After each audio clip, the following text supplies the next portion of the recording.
Hey guys, just going to give a little bit of an introduction here as people slowly come in. Uh, just one moment.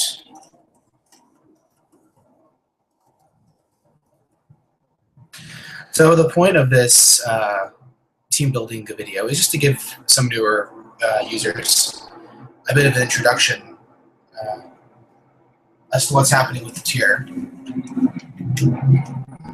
Uh, Sorry, we just got a bit of a snowstorm and it's shoveling right now. So pretty much, UU is a tier in which there are a lot of diverse threats. And what that means is you have Pokemon that are still very powerful and could have viability, frankly, in overuse some of the time, given the right team support. In fact, you do see a lot of these Pokemon on the viability ranking in OU. So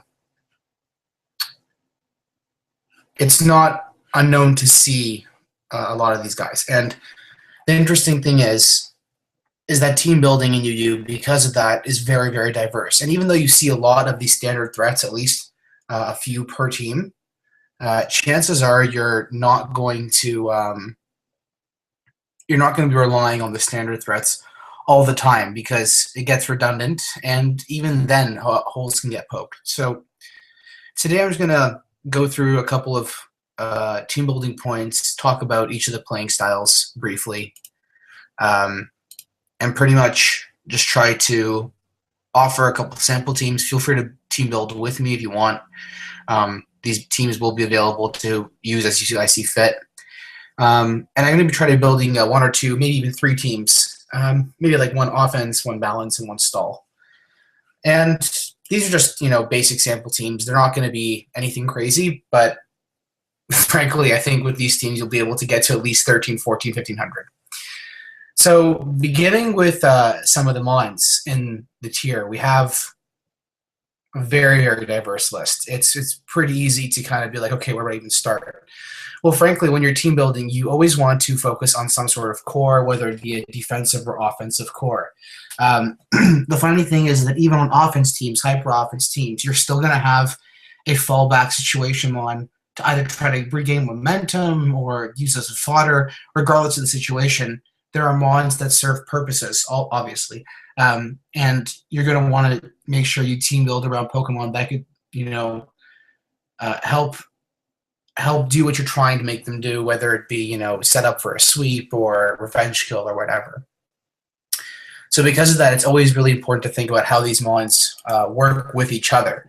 So for example, Azelf is a common lead, right? So let's say we're just building a standard, focus sash set.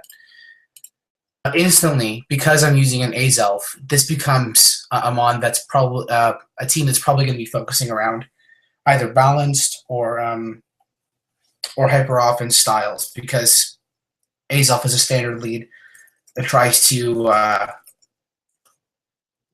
just pretty much get out rocks, taunt, explode, do its business.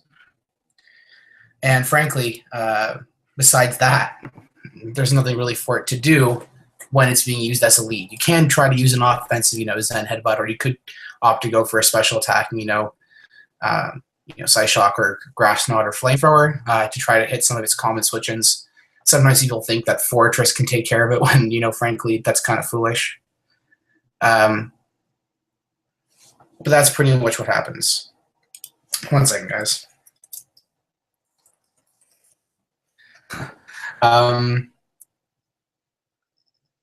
So why don't we try just building a standard hyper offense team surrounding Azelf? Now, when you're using Stealth Rocks, it's really, really important to have Pokemon that can really take advantage. These include wall breakers, especially things like Choice Band Machamp or Specs Hydreigon, anything that can really, really break through. Now, you kind of want to focus on the kind of weaknesses your team brings because, let's say you bring out your Azelf or you bring out your team and you notice that the guy has a Jirachi. Well, a Choice Scarf Jirachi, most likely. Those are really probably one of the most common Rachi sets in the entire tier. all of a sudden you're faced with a 60% chance that your rocks aren't going to come out. And even then, your Azelf's pretty much getting wasted completely. And while some people can work around that, obviously, you never really want to rely on prediction to, um, you never really want to rely on prediction to save your team because, frankly, that's not really going to work in the long run. You always want to try to build teams that work around themselves, and a good fallback mon for Azelf, even in an offensive position, is probably really, really important to consider. So, just looking through the list, I'm going to take a look and see what mons I think could go there, and I'll give you some ideas as to why.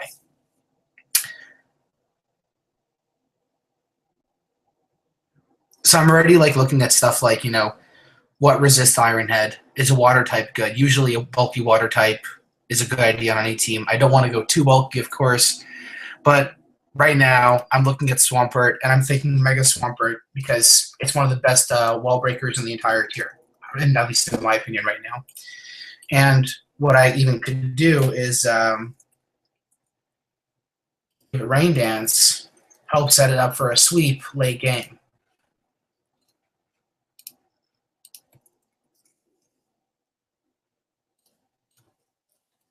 Now, I'm picking these moves for pretty obvious reasons. Waterfall is his main stab. Earthquake is a secondary stab. Ice Punch is for hitting grass types and other pesky types on the switch in.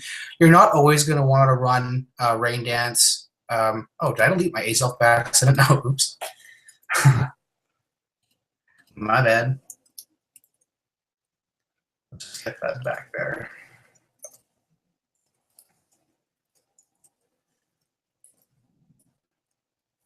People have often told me that they hate the way I order my moves. I say, I don't care. I order the way I want. Deal with it.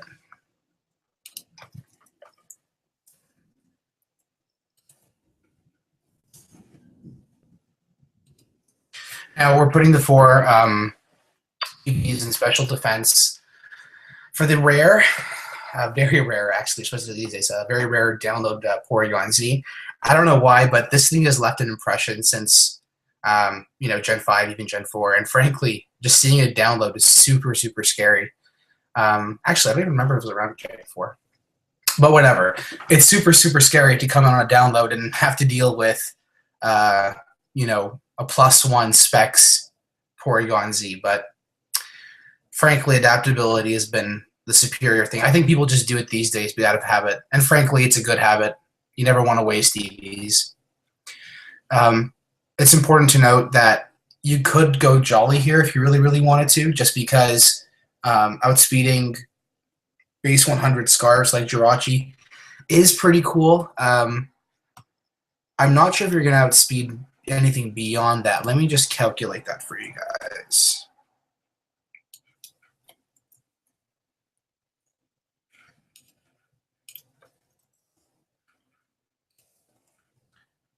I'm just running a number through a calculator here. 262 times that's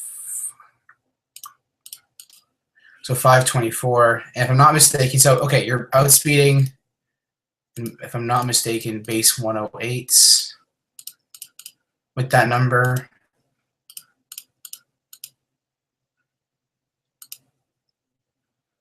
Yeah, you're outspeeding Scarf 108s, which is pretty cool. It's pretty cool to outspeed Scarfape. Beat it when it tries to grass notch you or something like that. So that's definitely an option. Personally, when I see stuff like that, I usually have something for a switch in. So I'm going to focus on Adamant right now. And obviously, I'm going to go back to a regular Swampert. Otherwise, I can't really do anything. Okay, hold on a second.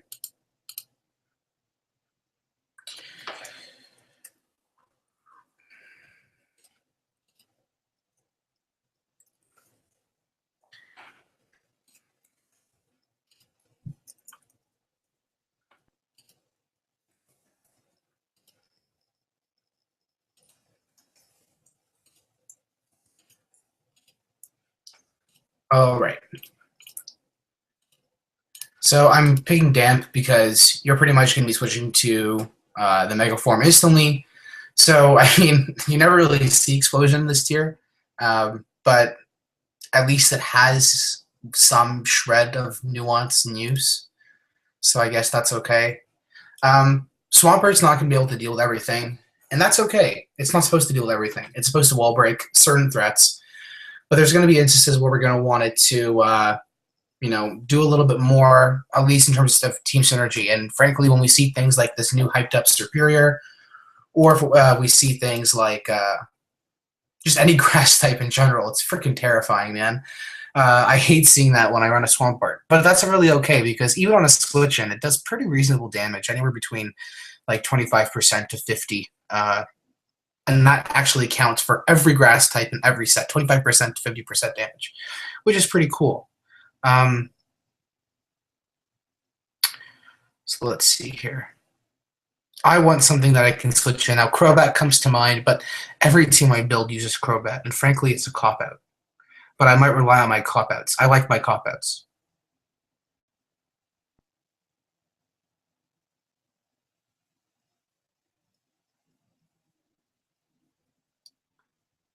Another option, of course, is using a steel type of our own.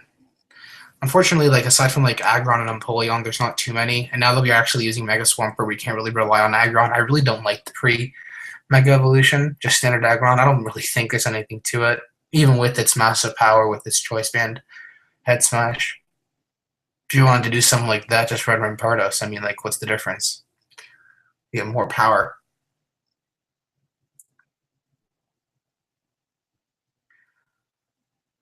All right, well, the more I'm looking, the more I'm just like, you should pick Crobat.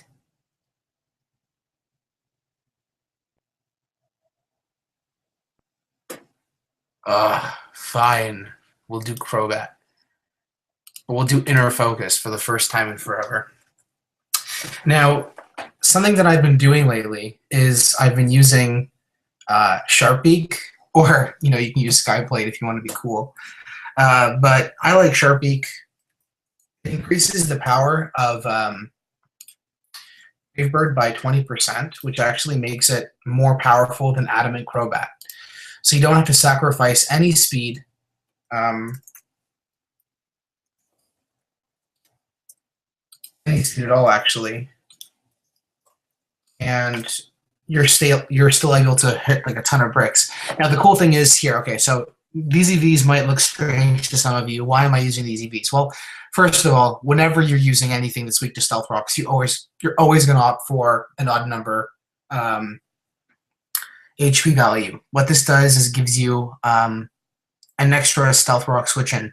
Now, this might seem kind of like weird, especially in tangent with Bravebird, because Bravebird doesn't really give you a reliable amount of Stealth Rock anticipated damage, so to speak. After you Bravebird a Blissey once, you want to switch in. You're like, okay, well, I can only switch on one more time. But it's still really, really important to make a habit of doing that. And besides, that gives us a really, really cool download Porygon Z for AVs. I usually run 204 to outspeed Noivern and outspeed Crobats that are speed creeping Noivern. The standard, I think, has actually become 204. So who knows, I might be speed tying, and who knows, people could be speed creeping anymore. But I really don't see the need to put any more. Usually on one-on-one situations versus bat, I usually prepare for bat in other ways. So this will be our set. Let's pick the moves. I always go for Braver and U-turn. They're my go-to. Now, you're always going to want to opt for Roost, even though this is a more offensive set. It's a very great clutch move. Sometimes when you're in the position to do 50-50s and you just need the extra HP, regardless of what happens. Let's say you're facing a Honchkrow and you come in on a Stealth Rock, you're at 75%. Well, a Honchkrow will do anywhere between, 68 to 80% damage. And you kind of don't want to often risk the roll. So what you can do is Roost and then take it out with a Brave Bird. Now, it's risky because they can attack you with a Brave Bird, but you always want to put yourself in a position where you're giving Honchkrow as much recoil damage as possible. So Roost is a really, really cool move to use. And that's just against, obviously, one situation. So, there's plenty others. Crobat's going to be our main superior switch in. We have to be careful of Glare, or we can just run Aromatherapy or Heal Bell user. Those aren't really common hyper offense teams, so probably one of the better things to do is to run Taunt with this thing. we could rely on someone else to set up rocks. At the same time, this guy is using taunt, so perhaps a dual taunt will really find the need. Now, another thing you can do is, because both of these guys are running taunt, you could actually have Azelf run taunt and then Crobat run defog, or you can actually opt to give Azelf another move. I'm going to stick with dual taunt because I just like messing with people. Probably the wiser decision would probably to make this defog and make this something else, but I don't like being wise, so let's just continue from there.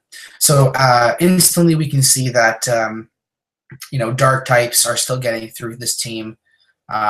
Psychic types after Azelf is down is pretty much getting through this team. So we still want to focus on building our core. Swampert and Crobat is a good start to a core, but it's definitely not a finish. A common core that I like is Swampert, Crobat, and Umbreon. But because we're focusing on a more offensive-minded team, I don't want to really rely on Umbreon too much, unless it's going to be a baton pass Umbreon. This will allow us to kind of retain momentum. But actually, you know what? I guess that can kind of work. Giving ourselves a special defensive sponge wouldn't be a bad idea. We can make the rest of the months physical, or at least offensive mind at the very least. So I'm just going to go ahead and make this synchronize, obviously. When you use Baton Pass, you're pretty much risking not being able to use Heal Bell. This is a preference, frankly. But, with 2 taunt users and just with the overall versatility of U-turn, blah, blah, blah, you have a Paralyze Absorber, or at least, a Thunderwave Absorber, you have a Toxic Absorber. It'd be cool to run a Fire type, which I actually might use. I think we should go Infernape right away, and we'll talk about that in a second.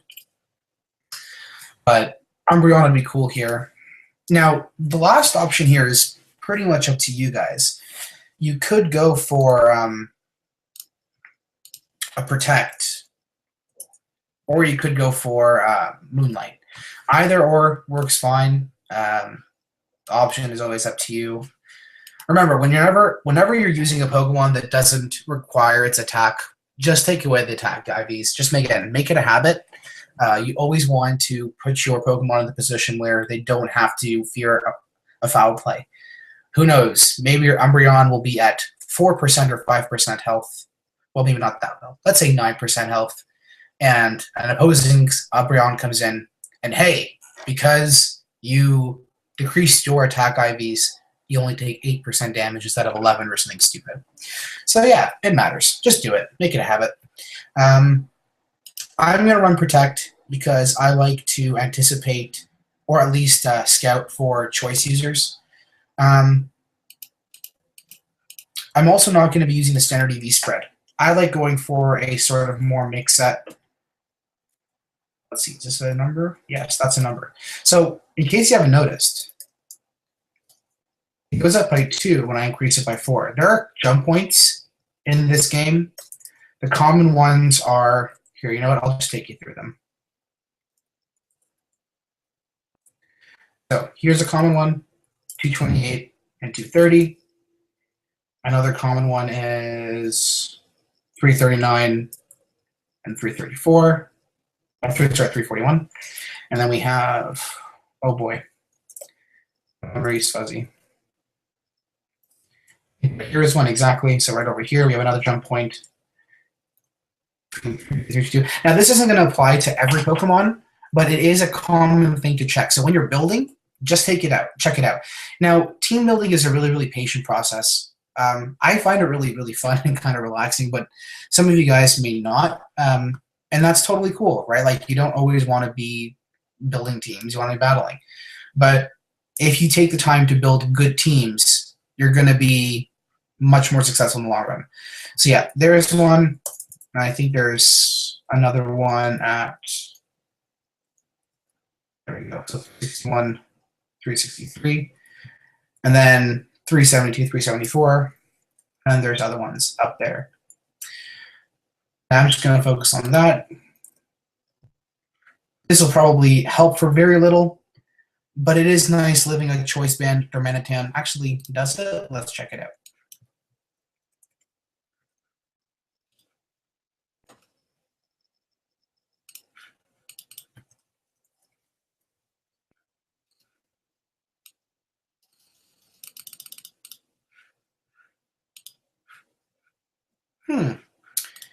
You know what? Why be conservative? This is 2015. Umbreon are allowed to have more defense.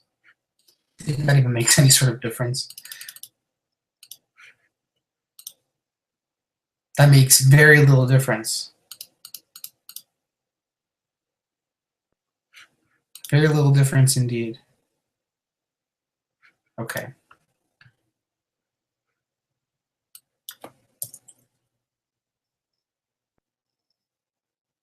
Let's see how far I can take it, guys. This might come to bite me later. But I don't care. Now I'm going to go to my trusted choice band, Infernape. I like this thing. Don't ask me why. Well, okay, you can ask me why, and I'll tell you why. The reason why I like this thing is because it's pretty good at wall breaking. Whenever you see any moderate attacker wall breaker and something dies, you can rest assured that Infernape will revenge kill even something at 7 to 80% threat. Goodra is a perfect example. This thing just cleans up Goodra like it's nothing. Now, there are some options with the moves that you can use. I am very particular. I like having at least one priority move on a team. This thing will clean up fairly nicely. It does over 50% to a Honchkrow, so, you know, that's pretty cool. It 2 KOs Snorlax with Mach Punch as well, so that's pretty cool. Especially with Iron Fist, that the thing really becomes powerful. Now, you can pick whatever you want here as your last move. And for like a fire move, obviously. You could also opt to use something like, you know, Earthquake or something, you know, really nuts. But that's, yeah, not really my style. 1 second, I'm just going to advertise that we're doing a video.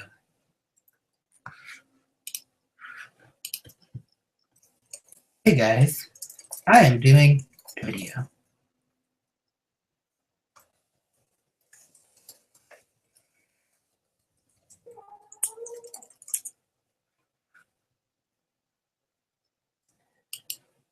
All right, so moving on forward. Flare Blitz is probably the go-to move. The cool thing about Fire Punch is that because of the boost with Iron Fist, you're actually getting 20% increase. 20% of 75 turns out to be 15. So you're hitting as hard as a physical flamethrower. Now, that's, you know, your call. It's pretty similar to the whole, like, accuracy versus power thing, except in this case, it's power versus recoil. The difference is in this is pretty rudimentary. Is it going to OKO stuff like Superior? Yes. Is it going to 2-hit KO things like, you know, Donphan or Hippowdon? No. But the thing is that neither with close combat or anything like that. And frankly, you're going to rely on close combat for those kind of things. Now, I'm not saying this is the better move, but let's just test it. We're young. We can try things.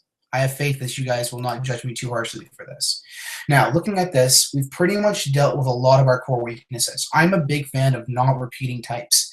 I'm just worried about the go-to wall breakers of this tier. Do we have something from a champ? Not really. We could use something from a champ. We could also use something just a bulky setup sweeper in general. So if I can find a bulky setup sweeper, that'd be cool.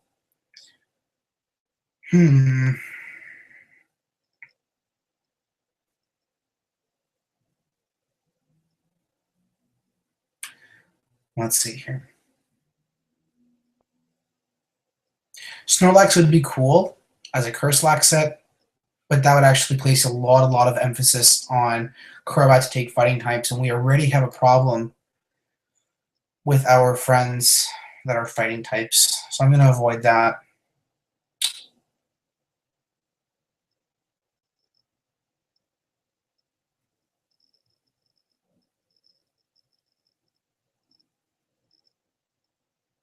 We could use a grass type of our own. You know what? Dudeban's been giving me a lot of crap about this set that I like. It's a very good set. But he says it's not a very good set. and we're going to show them up.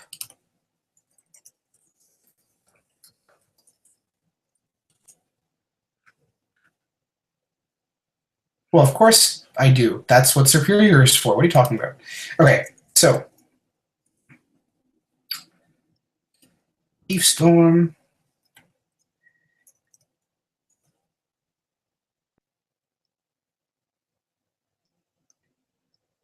Let's see here. Now, I know what you're thinking here. What the hell are you doing, King EU?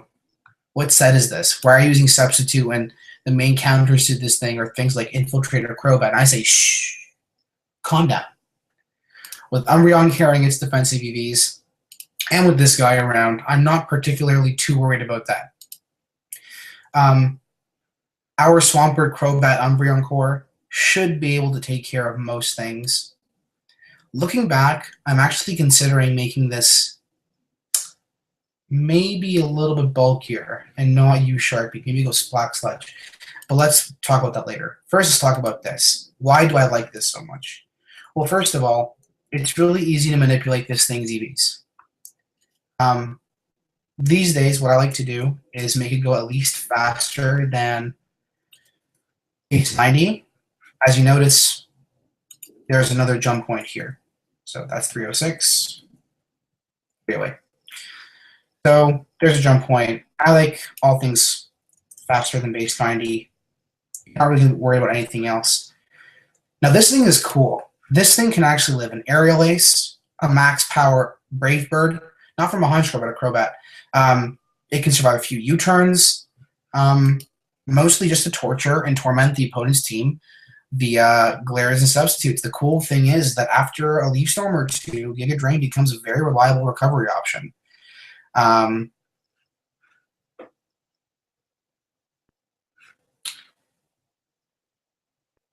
Let's see here. The one problem you're going to have with this core, again, Crobat becomes much more a problem. But, like, okay, a lot of you might be asking, why am I focusing on such an obscure set for a team building video? Well, partially because I think thinking outside the box can be healthy. Now, I'm going to prove this through a couple of battles. I'm not terror bad. I just like using bad things. Let's see here. Let's just make sure we have everything set up. Again, make it a habit to always get rid of the IVs if you're not using them. Pay attention to your hidden powers because then you're going to need them. And with that, I think we can test.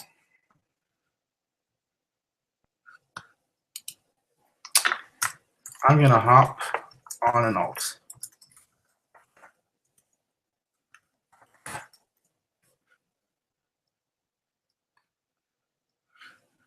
What's my rank on this thing? Ooh, cool. Low ladder. My favorite. What a great way to gauge the prowess of this team. Now, I promise I'll do a high ladder one as well. But for now, let's just focus on the basic stuff.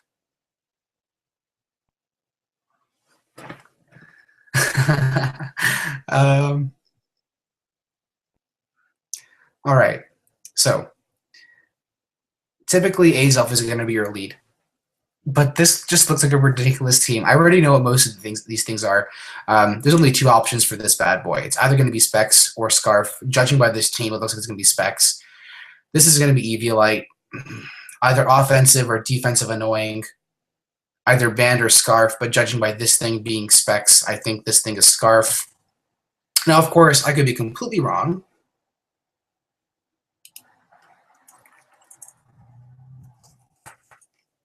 We'll wait for him because we're nice people.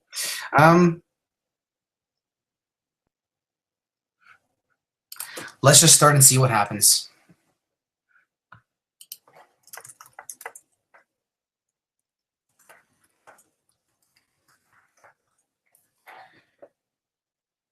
Oh, go pee. I understand. Nature calls. I won't judge too much. I promise.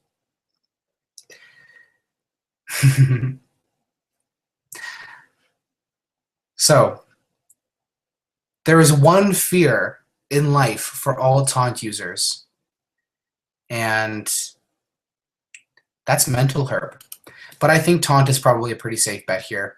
If he gets the Sticky Web out, that just means more fun for our superior, because then we actually get the speed of a Scarf 90, and nothing outspeeds that isn't Scarf. So let's try to capitalize on whatever circumstance is offered to us. I don't necessarily want the Sticky Webs to come out, but if it does in fact end up coming out, it's not the end of the world. We are strong.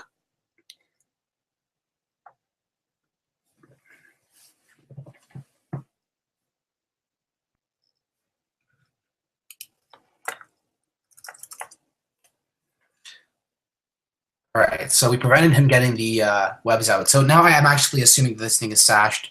Every Ariados I've seen has either been Life Orb or sashed. Life Orb's a really, really bad set. I mean, I really don't see the point of using this aside from the fact that you can get webs and some toxic spikes out.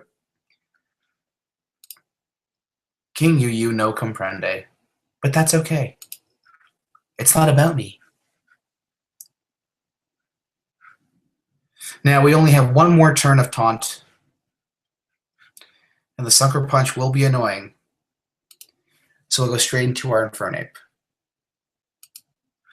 Now, remember what I said. At this point, I said, hey, the Sticky Webs come out. I can live with it. Check us out why. Azolf, Levitate. Crobat, doesn't care. Swampert, cares, but, you know, I don't even think I'm going to be using Rain Dance this game. It's only going to make this thing stronger. Gastrodon. So let's just cause this thing some pain. Buy a punch.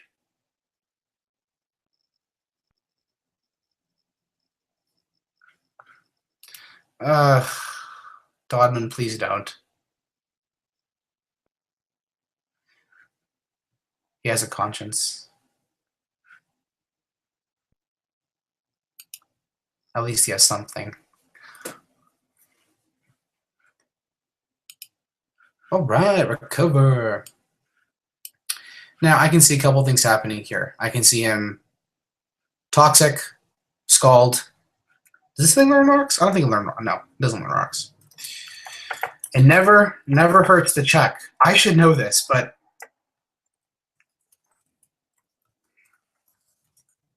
it can't learn Stealth Rock. Cool. Let's mess with it.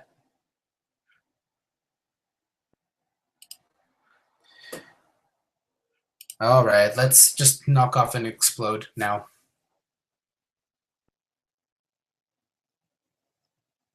I probably should have gone for the knockoff first. Now that I think about it, I shouldn't have been worried about Toxic. But, you know, at least now if I can, you know, die within a couple of turns, I can get Superior out, cause some mayhem. Mayhem is fun.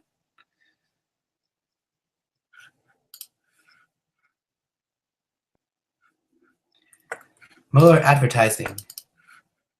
Shameless self-promotion.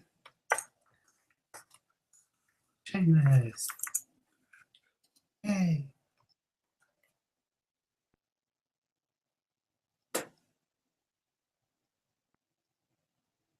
All right, I will start the time. What?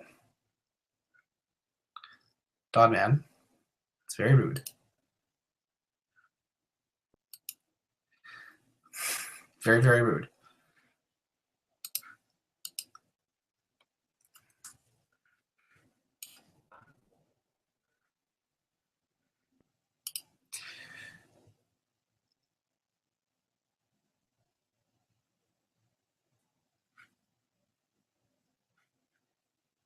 Did I miss something? Right. I don't think it actually gets knocked off if you die. But didn't I die after I knocked?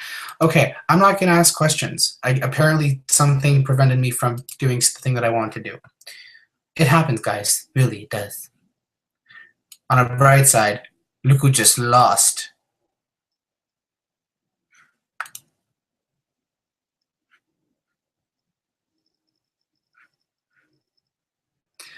Ugh, this thing. Let's see how much a Leaf Storm does. Oh my god, it does nothing. Ah, he missed. Normally what I would have done is if it hit, I would have switched out to Crobat because I didn't want to deal with the Mega Horn. But let's just capitalize on the situation. because we could actually be in range of killing it. And I like killing things.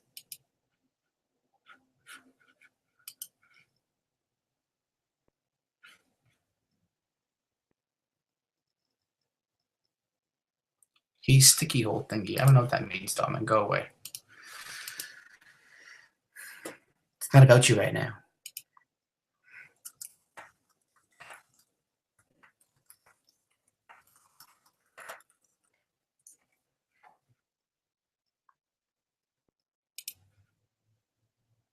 Oh, of course. Of course.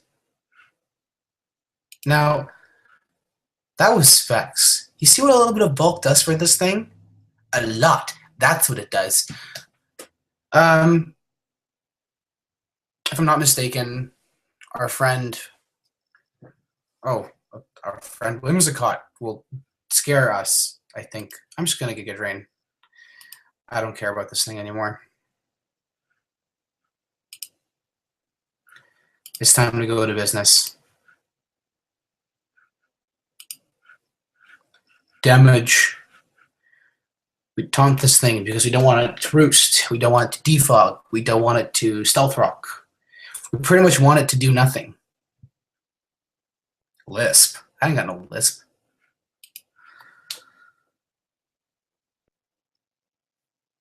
I know. Aren't I so annoying?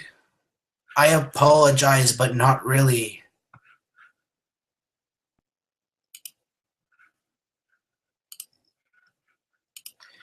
Now, I know what this thing's going to do. This thing's going to scald me. Probably. Potentially. Maybe. I'm terrified. Now, normally, in this situation, you just baton pass. Ooh, I forgot one crucial thing. Okay. Cool lesson for you guys. Whenever you're running a baton pass slow mon, you always want it to be a little bit slower than the generic mons that it faces. What that means is that in this case, we want this to be slower than most things that are Vaporeon and Umbreon that also may use baton pass. What this involves is us decreasing IVs. Now, you can be really, really annoying about this and even use 0, but that makes you really, really slow. And there are certain things that you don't want to be slower than. Some things like, out of the top of my head, Empoleon. I don't like being slower than Empoleon. So normally I run just under Chestnut. This will allow me to see if the Chestnut uses Leech Seed, if I can afford to go into a mon that can handle Leech Seed, if I can spin, blah, blah, blah. You give yourself more options. Now, anything slower than that would start to get redundant. And pretty much that's that.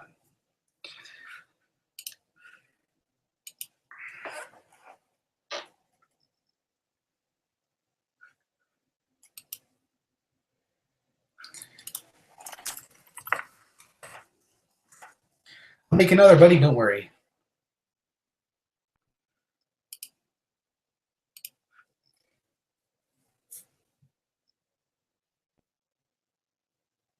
How is it far-fetched using a mixed defense baton pass Umbreon? I think it's rather clever.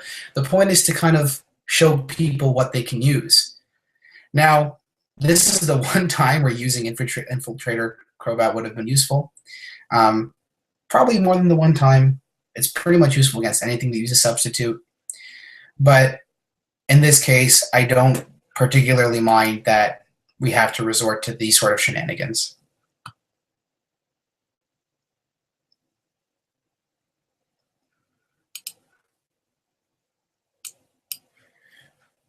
Oh, so I guess it wasn't Scarfed. Well, we've won our game.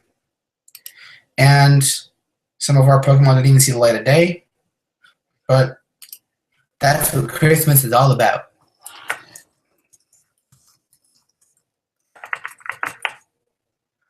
All right, so let's go back to our team builder. And let's build a new team, the Smogcast. Umbreon, there's nothing I have a cryo check, don't I? Oh boy, if I don't, then I'm stupid. Well, I mean, Mach Punch. No, not really. Because he's kink. Well, that's a good point. Well, hopefully you'll work around it. Yeah, that's true. This team doesn't have a Lucario check, but you build some and you don't build some. Let's build a more balanced team. Balance is my favorite. Why? Because it gives you both offensive and defensive capabilities. Usually, the best balanced teams are the teams that are going to be causing the most damage, especially in the long term.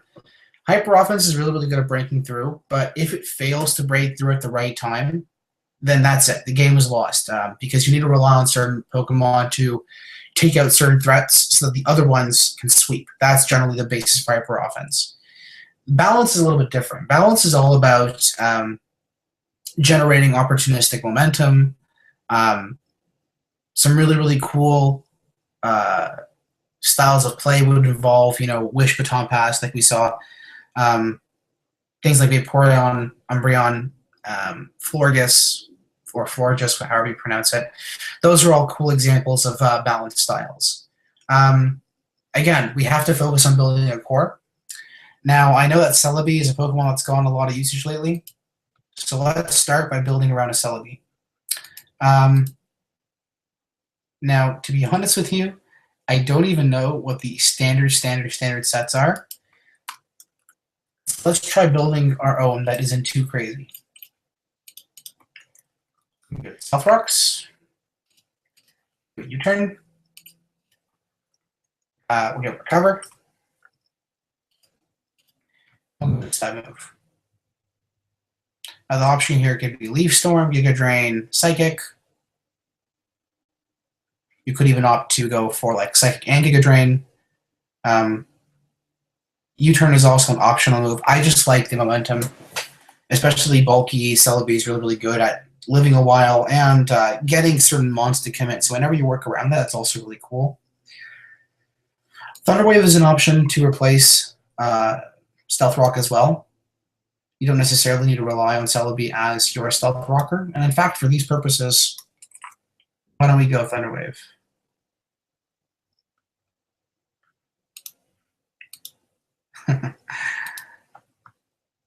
I could check to see what the standard set is, but I'm too lazy. Instead, I'll give you bad stuff, and you'll just have to be dealing with it. All right. Now you're going to want to give this thing max. You could also opt to work around the leftovers number. Let me just do the calc again. Yeah, so 400 HP is actually leftovers number. It means you're going to be recovering 25 HP each turn. Anything beyond that is pretty much redundant. And again, getting the odd number is always really cool. We're not using substitutes, so we don't care about the one-on-one substitutes. So let's just use that and see if we can manipulate the extra 16 EVs. You're always going to want to run a little bit of speed, particularly to outspeed things like Honchkrow, and anything that creeps Honchkrow. I like running. Normally, the standard is just going with basic 242, but live on the wild side of life. Go a little bit further. At the end of the day, you may find that the extra speed really, really, really helps. So I'm just going to go and continue building this thing now. I'm trying to decide if I want to go defensive or special defensive. I think special defense is probably a better idea.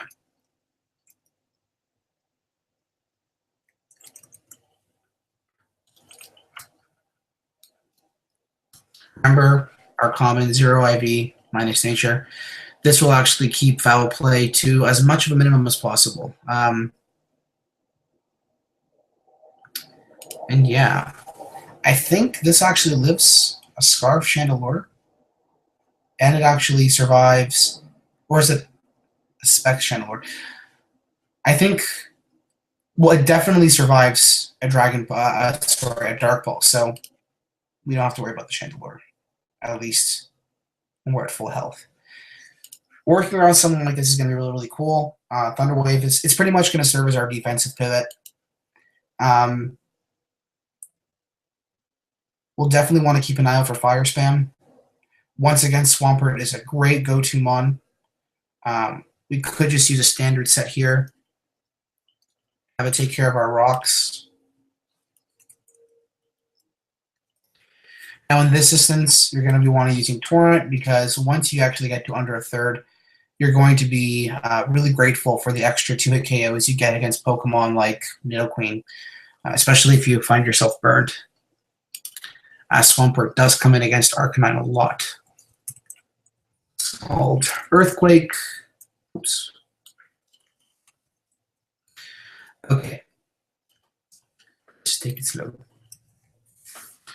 This is the standard Swampert set. Now, normally you'd want to go for the same basic numbers, but I don't know. There's something about this that just irks me.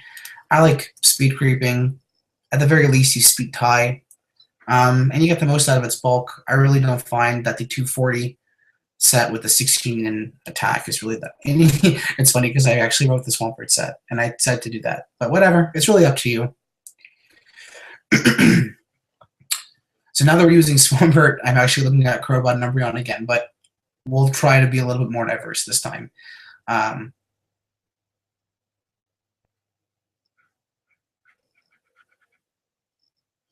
We're going to need something that deals with special attacks. My mind is thinking Florges. In case you haven't noticed, this is in fact our defensive core. Pay no attention to the bad order of my moves.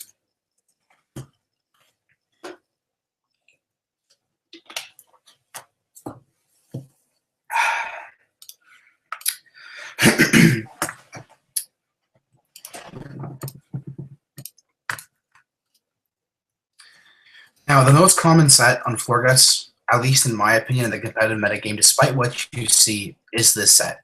You give it a little bit of, well, not a little bit, a good portion of defense investment. It really avoids a lot of one-hit KOs from things like Choice Scarf, Flare Blitz, Darmanitan. Might give you the defensive edge. It still retains a huge portion of its special bulk. 385 is nothing to laugh about, and that's pretty cool.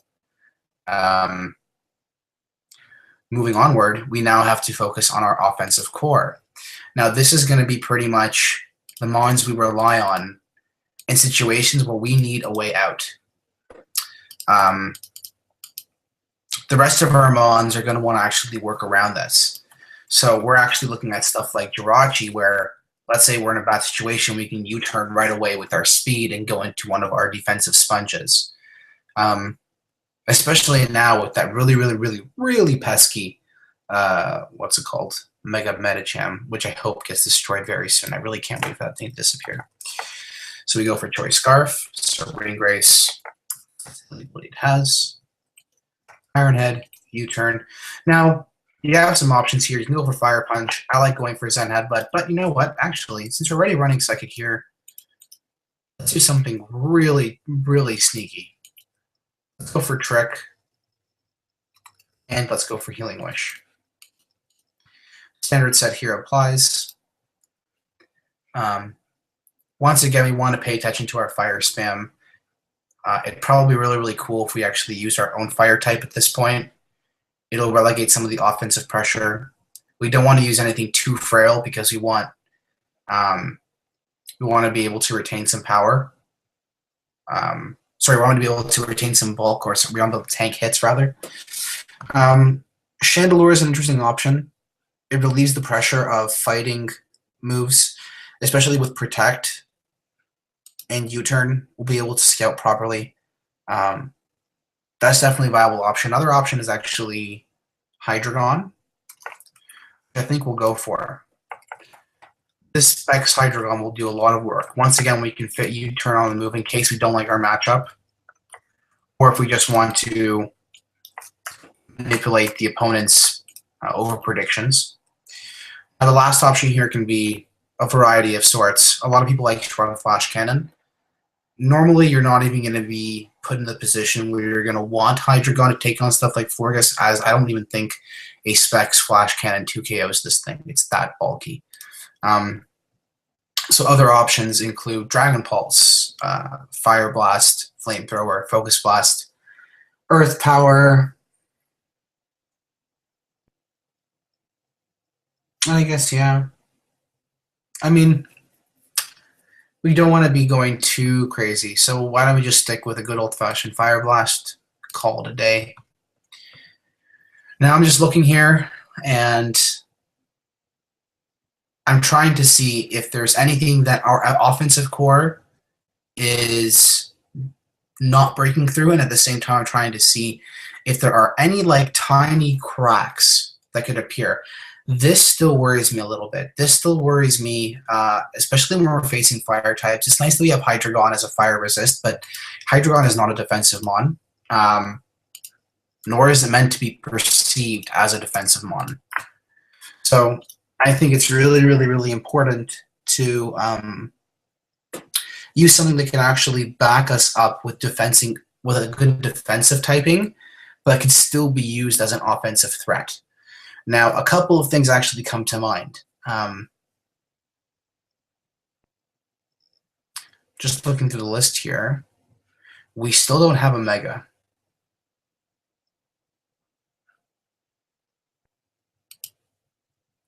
I think I found our guy, ladies and gentlemen.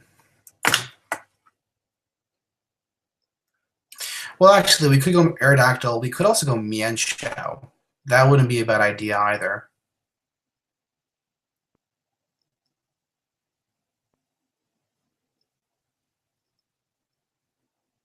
Let's see.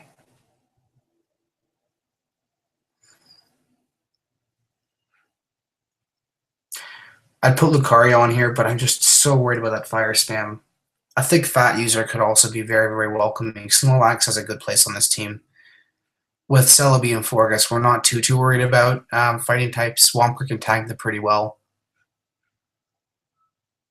You know what? Let's go for Snorlax. It'd be cool to show you guys how wind conditions operate. Oops. Thick Fat's a cool ability here as it absorbs every fire spam technique in the game. This is particularly cool against Chandelure as long as you're not coming into a trick. Very, very important that you don't come into tricks. Now, this set works well with Hydreigon because if you're ever in the position where you're locked into, or sorry, not locked rather, but you're in the position where you actually can't defeat a ghost type, you can easily go into your Hydreigon that might be able to create some wall breaking opportunities for you. Let's see here. Standard EVs here apply. So we're looking at 144, 188, 76. And yeah, pretty much this thing is pretty self-explanatory. It is the standard Curse-Lack set. Very, very popular in Gen 5. It's designed to break a lot of 3-hit KOs and 2-hit KOs, most notably from things like Mega Blastoise. If you're ever in the position where this thing is at +2 and it has a good portion of its health, like 70 or 80% or higher, and its checks are gone, you've won the game. And that's the cool thing about Snorlax. So having this in mind, let's actually do a high ladder ranking battle. Let's see if we can actually get someone interesting on here.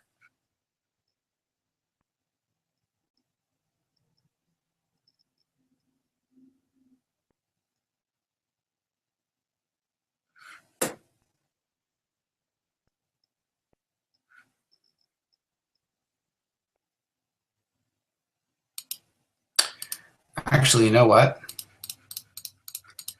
I'm noticing some loopholes here.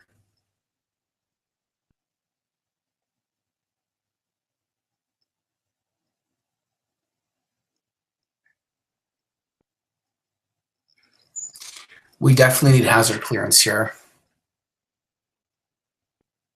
Definitely. And I can't help but look at Crobat again. Let's just do it.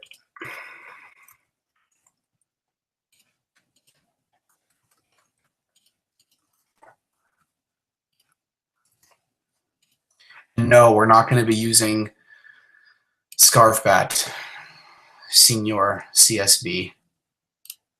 God, you're annoying.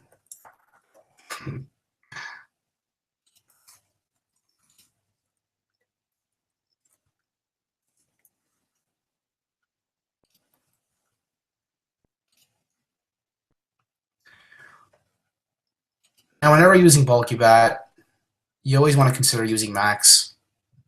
I'm not a big fan of that. Don't ask me. This time I'm thinking we may want to use Infiltrator.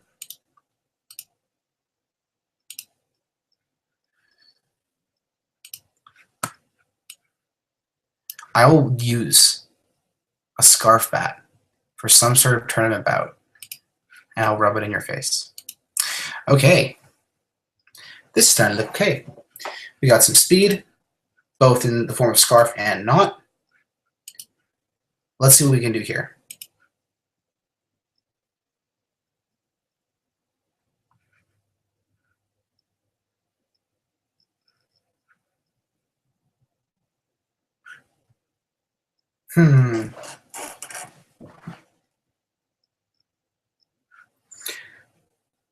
We're actually lucky this guy isn't running anything too crazy.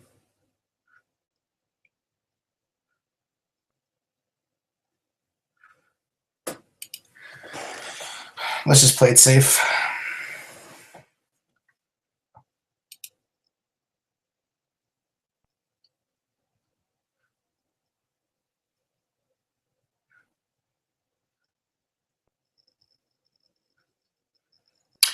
That's looking like it's either Specs or Scarf. I'm thinking that it's Scarf. But here's a good way to check. If it's Specs, we go back to Forgus. Well, not back. We go into Forgus. If it's Scarf, we just go into the appropriate threat that can take care of whatever he switches into.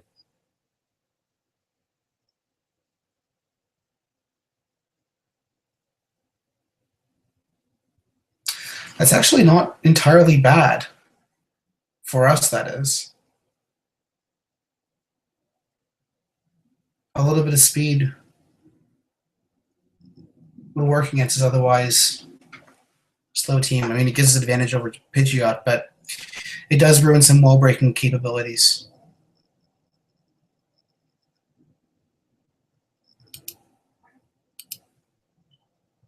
Now, usually you're going to want to really, really focus on the kind of threats that can hurt your team, but I've always been the kind of person that likes to test what the holes are through empirical gaming. You know, it's just my style. Everyone has their own. Some people really like to, they'll plug their team through a, team building program like on Maryland. I think they have like a thing like that. And you can just check to see what the weaknesses are.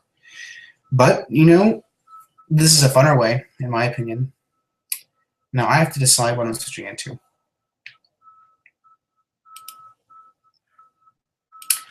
This will be a good way to scout what he's going to do. If he tricks something, I'm going to take it back with the Hydreigon.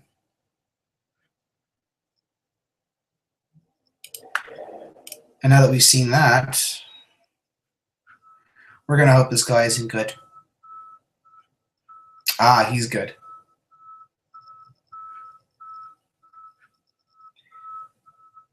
Now we got to be kind of careful here.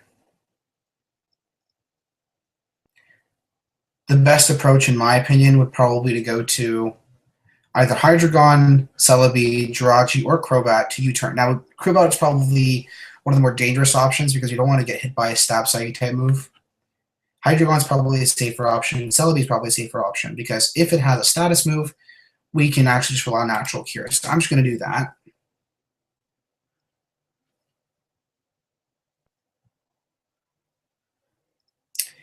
And this guy doesn't know that we are specially defensive, so I'm just going to proceed to Thunder Wave it.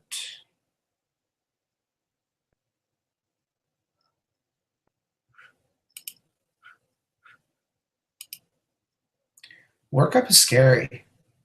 Anyone that tells you that workup isn't scary has no idea what they're talking about.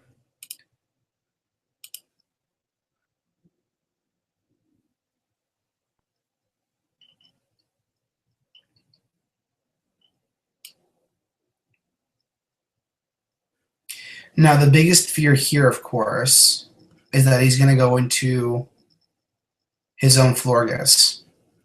Now, we can try to apply some pressure here, predict the switch, The worst thing that can happen is that Swampert comes in, it actually uses Hurricane, and I think it might KO. You don't want to be too aggressive with balanced teams. It's usually better to just wait it out to see what happens in the long term. Moonblast also gave us the opportunity to lower his special attack, as you saw. And yeah, we're in a much, much better position. We can now go back to Swampert. This team has no hazard control, so Stealth Rocks is a bane. I really don't care about that. Because now I can afford to be more aggressive with my plays.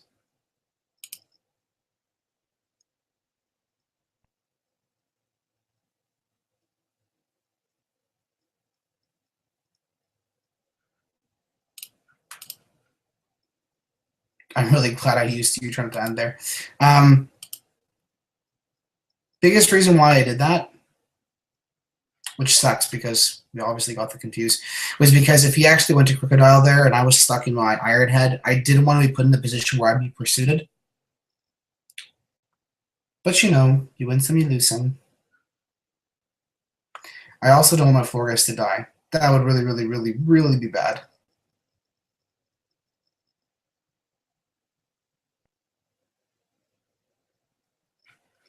And I'm really worried about that guy. I need Crobat to stay alive for him.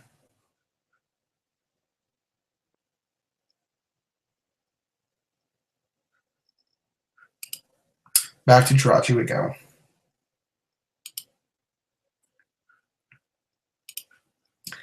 And this time, let's just commit to the Iron Head.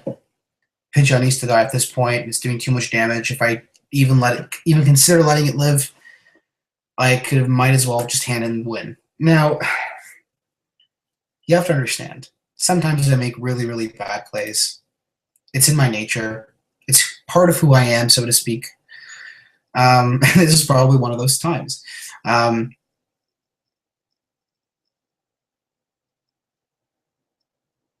just going to go to Hydreigon here. Oof, that did a lot. I was expecting the Swords Dance, then I was going to, obviously do the extreme speed. I was hoping that a Fire Blast would KO. I'm in a much worse position now.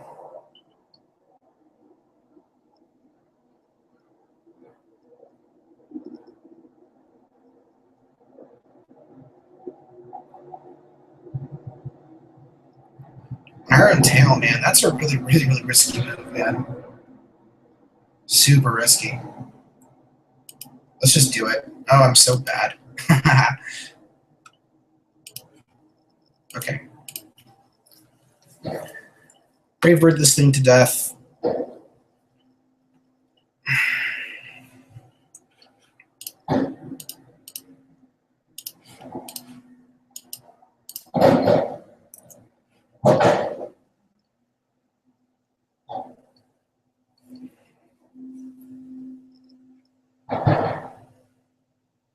And I'm not sure how much this will do. Oh, just enough. Look at that. There is a god.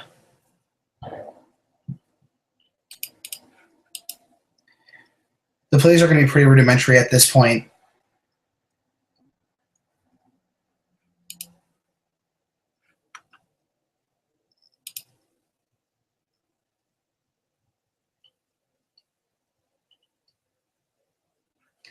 That was really bad. That was really, really bad. I do not like what just happened. Oh, wow. Look at this guy. Life Warp Crook. Honestly, he's earned my commit, Wrath. That's right, buddy. I'm going to commit to Iron Head in your face.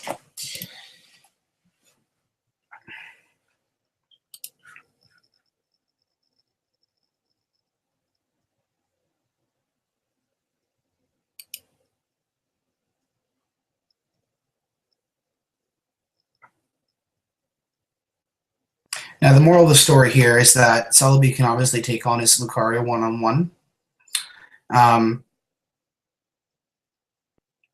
That is physical defensive Florges, you jerk.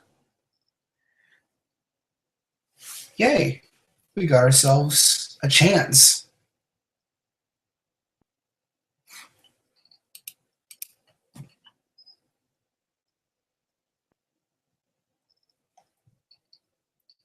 Oh my god.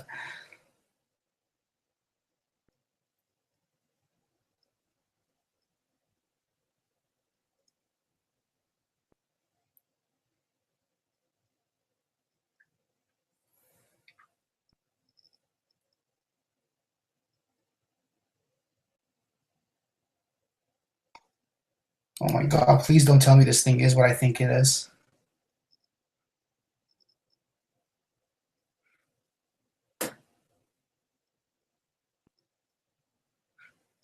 Alright, here's what I'm going to try. I'm going to try to lure an extreme speed from this guy by hard switching into Celebi. He's going to die from Life Orb recoil.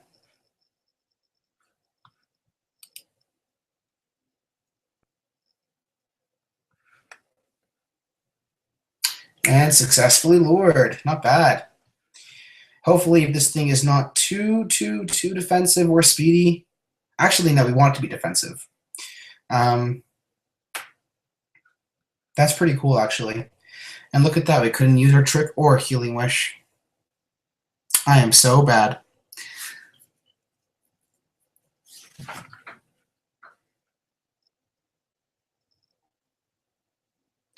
And if this thing is Calm Mind Florges, I am really, really bad. Okay, I'm not that bad.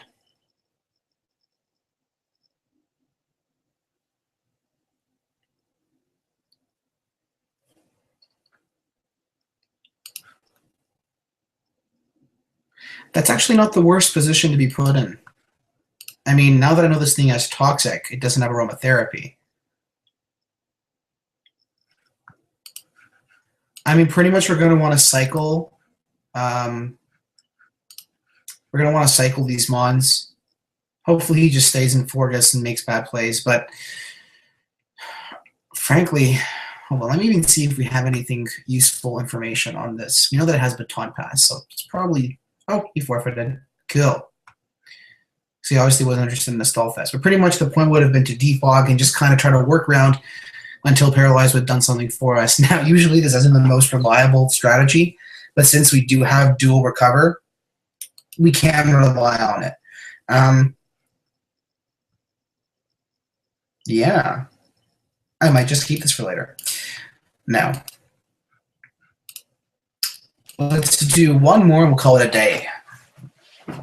Let us work on a stall team. Now, this is probably my least experienced area. The one thing I'm going to tell you right now, that we're going to use the classic stall mons. And we're going to create ourselves a nice looking core. Rocky helmet for long-term damage.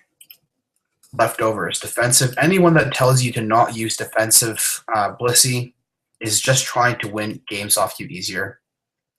Let it be known.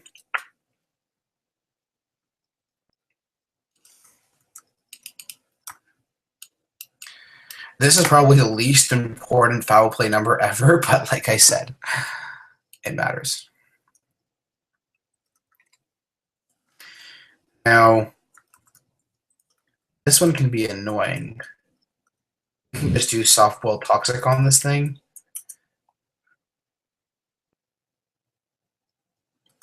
Well, it's true. Stall teams can be created literally in no seconds at all. You literally just need to find mons that can switch into each other and cycle and cycle and cycle and cycle and cycle. Stall mons are all about waiting for the opponent to make a mistake. And pretty much that's the end of the game. That is, in fact, what she wrote. And there's nothing more to it. The last slot here, I mean, we can go aromatherapy. We probably should. I'm not sure if that's compatible. If not, we'll use Heal Bell. Regenerator on this guy. one's going to be our Wish Tech. Now, I want to use Knockoff on him alongside Toxic. This is going to create Toxic Pressure synergy alongside Blissey. Now, some people opt to use Scald instead, or they do something like Knockoff and Scald, or Scald Toxic, or whatever. I actually like going for Knockoff Toxic. I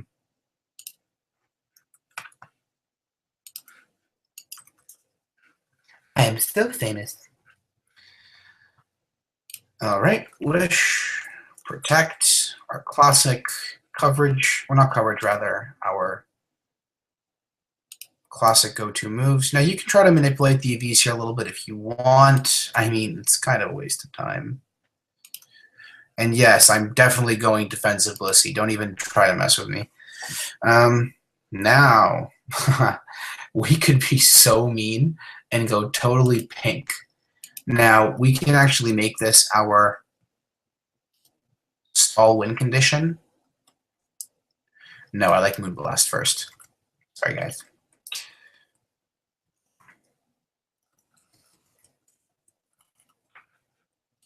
Very particular with my move orders. The ink thing. Deal with it, or just stop watching. Now, you're going to want this to go completely defensive. After a boost, you're really going to want to rely on its physical defense to take on a lot of threats. Let's see here. We're going to want to abuse a Mega, ladies and gentlemen. And Aggron looks like our friend to go to. Any good team like this is going to want to use a combination of aromatherapy and rest. The duality of them, actually, you know what? I think we're going to have to go to, we can deal with this. There's two options that I see in this case. We can go Fortress and give ourselves a spinner as well as a hazard setter, because I think hazards are pretty much necessary for that. Sam, we're building a stall team here. That's the point. We're showing stall. I think we're going to try to go for this and have it work this way.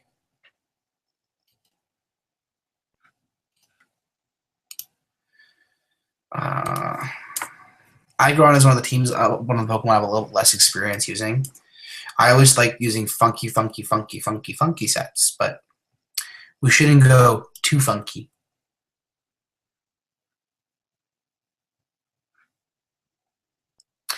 The more I look at this, the more I'm thinking I want to go.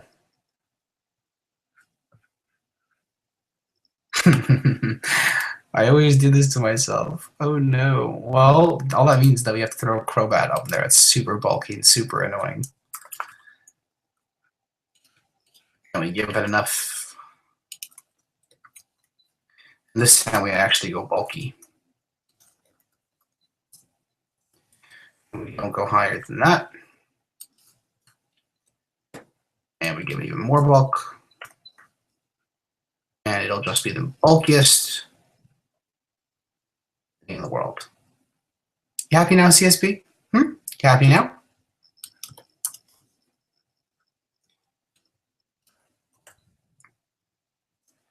Now I want this thing to outspeed Mega Pidgeot for some reason. Don't ask me why. I'm just being stupid. But you can never be too careful.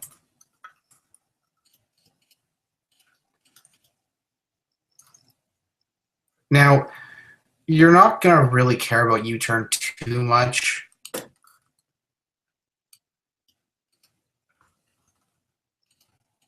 So you could go Toxic. Yes, 184. Let's see here.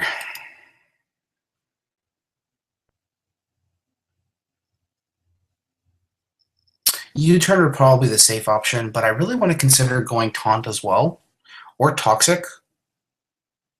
For some reason, something tells me that dual Taunt defog would be really, really annoying. And I like being really, really annoying, you guys.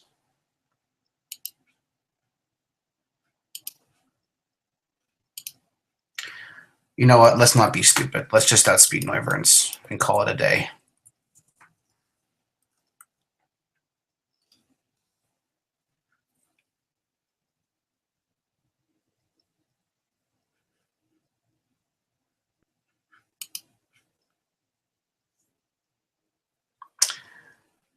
And Chestnut seems like a pretty great option. It gives us our spikes. It gives us our leech seed. I'm trying to think of other good options. We don't want to rely on too much.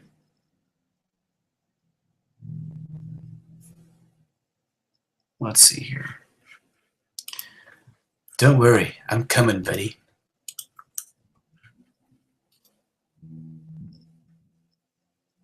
Now, usually every stall team wants, well, it doesn't need, but it likes having one super powerful dedicated wall breaker.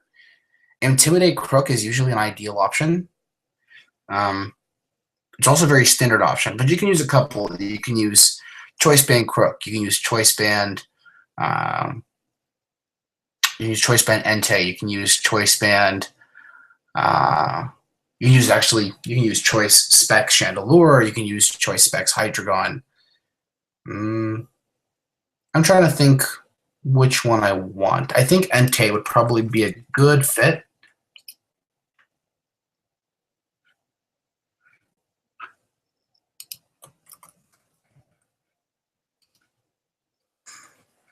Can this thing even learn Flash Fire yet?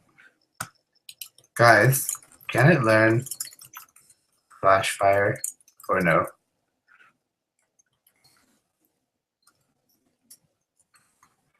Then why doesn't it have the cross thingy, the cross, with the cross? Luke check and Crokun check. That is truth if I've ever heard it.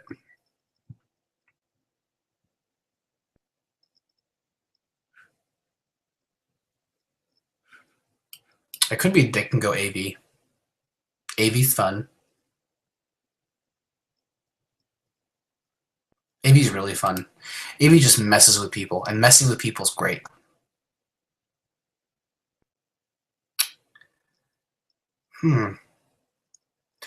Guys, in about 30 seconds, you're going to get this. So, in the chat, let me know some fun wall breakers. I'm also considering Infernape. That might be fun. Fight Infernapes with Infernapes.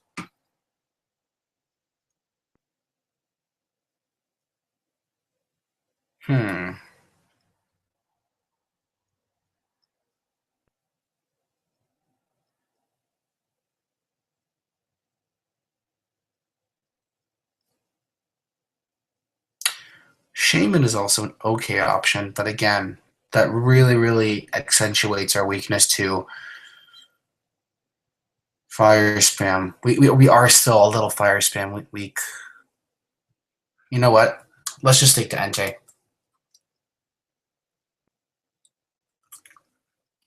We'll go for the standard spread. Always want to go adamant on this thing. Jolly just doesn't hit enough. Here, unfortunately. Your choice of EVs is entirely up to you. Here, want to keep the odd number, so do not give it HP.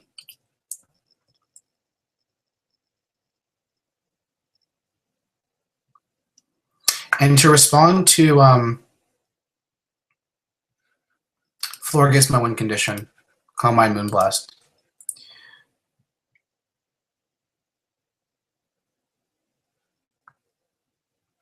I'll answer you in a second. All right, here. Let's go. Let's keep going. Stone Edge is probably another great coverage move. Sam said it. You can't use E-Speed with Jolly.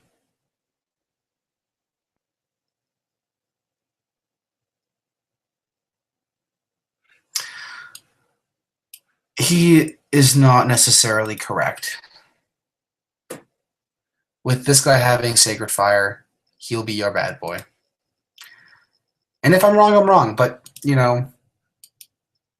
let's give me the benefit of the doubt. Now, Sacred Fire doesn't have a really reliable PP number. Usually at that point, I want to offer you using Flare Blitz. Another option is using Bulldoze to slow things down, but that's usually when you can actually switch coverage moves. I do not want to play a stall game on this alt.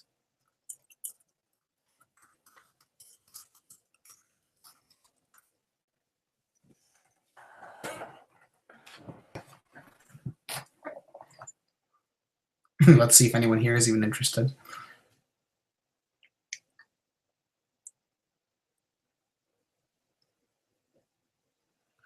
Okay, no one cares.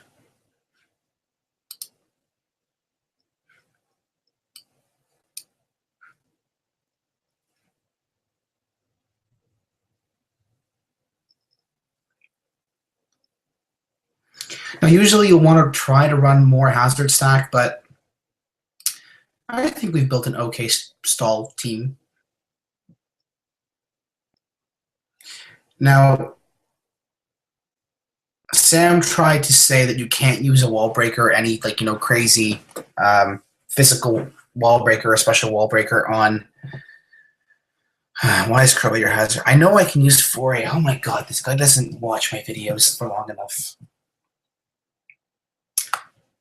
Let's just see what we can do with this, okay, Sam? I don't care if I lose. This is just a Pokemon simulator.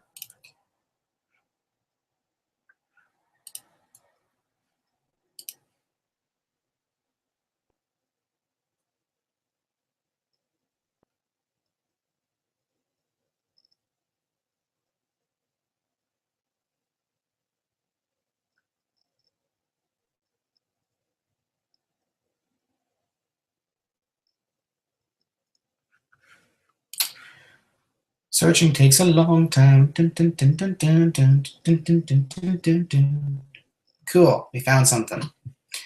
Looking at this right away, I have to be careful of how I use Entei to wall break his team.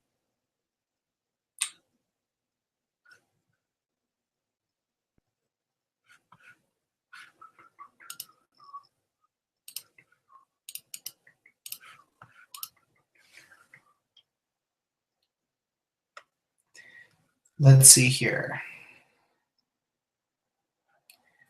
I don't want this thing setting up. Oh, I'm so bad at using stall. Let's just start wrecking havoc, I guess. I have havoc to wreak. Wreak.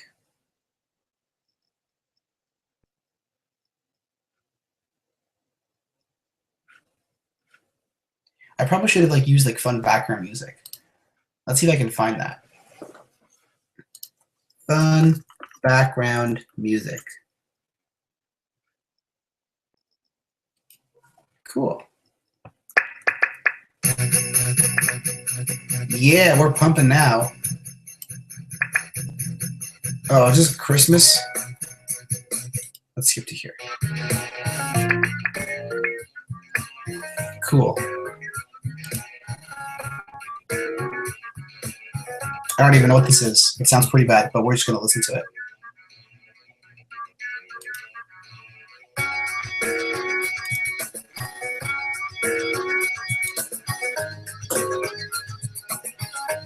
Now, he doesn't have anything to wish, so right off the bat, putting yourself in a position where, I can just attack isn't probably the best.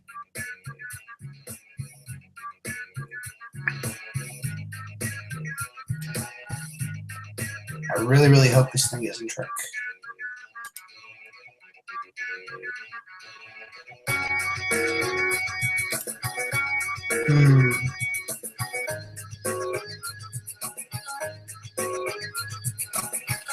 Yeah, this is really shit. Isn't there better background music? Happy, relaxing. Oh, that looks nice.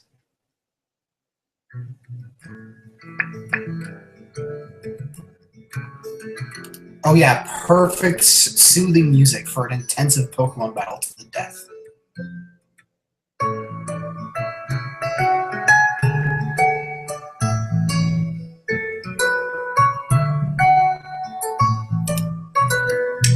And it is, in fact, sub.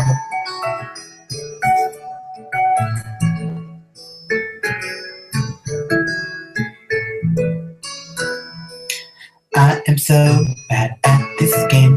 I don't know how to. Okay, this music is killing me. I can't.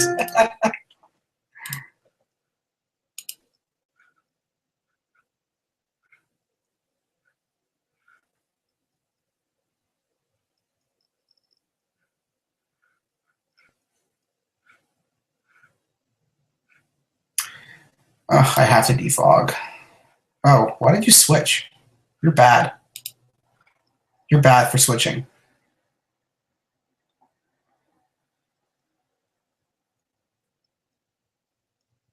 How is that high risk?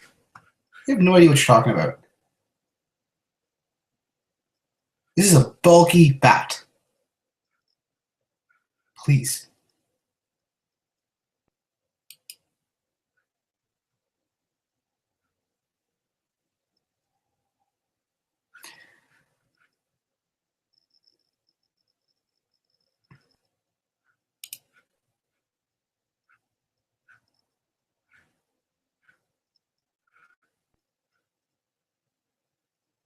Hmm.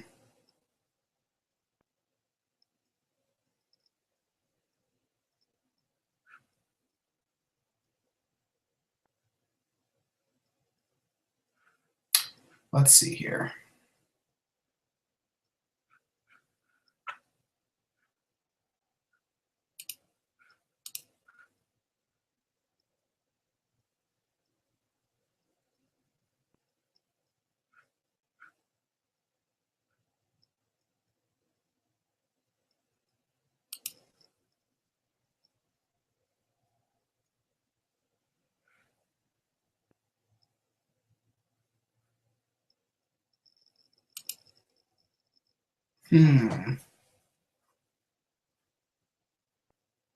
So he didn't get the toxic spikes out. That actually gives me a slightly better position. Wait, this thing. I hate that thing. The thing gives me nightmares. So he knocked off my Rocky helmet. My poor helmet. I'm a sad panda.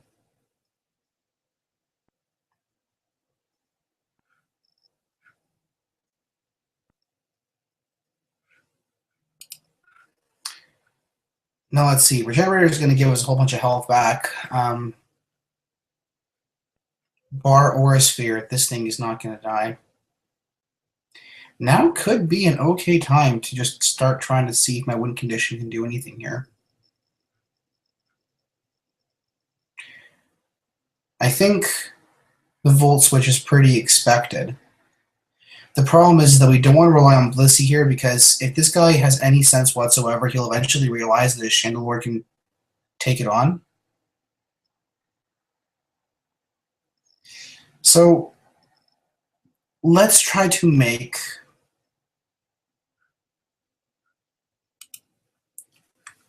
an average play.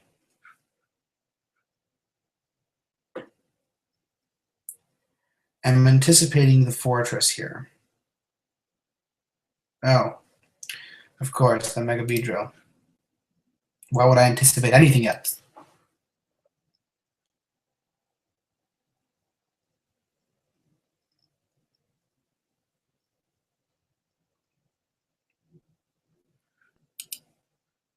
You know, there's a name for people like me, and I'm pretty sure it's Terabadtastic. I'm joking. That's someone else.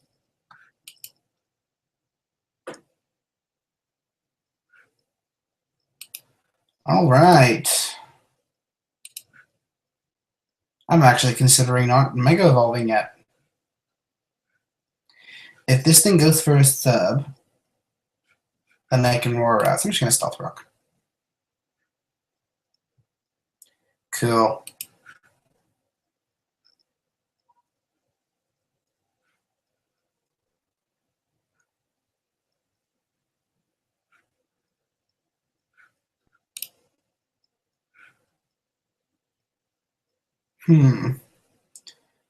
I am so terribly bad. I will just use Entei and Stone Edge in its stupid face. Dun dun dun, the stupid face. And hopefully I will never miss. Dun dun dun, the stupid face. Well, I did nothing.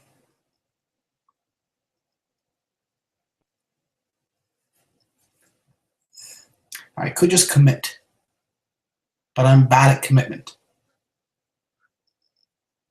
No, not really. I'll be here for a while. Don't worry.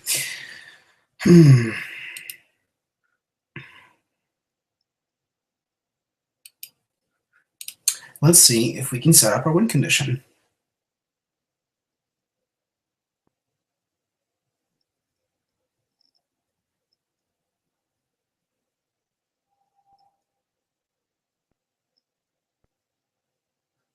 Now that I think about it, setting up rocks is a really bad idea.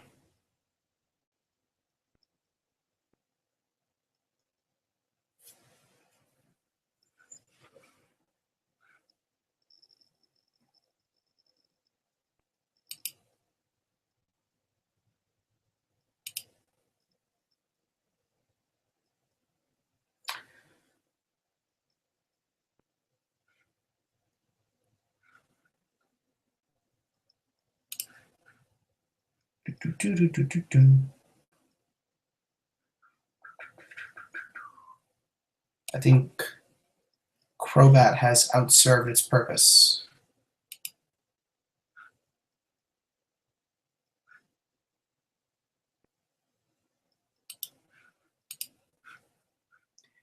Now, at this point, we get extreme speed, or it'd be really funny if this guy was watching and sees what I click and then decides to click.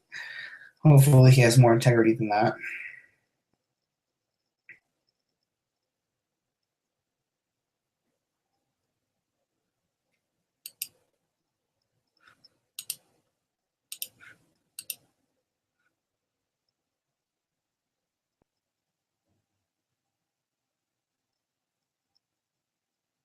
Man, I am just so bad at stall. I hate stall.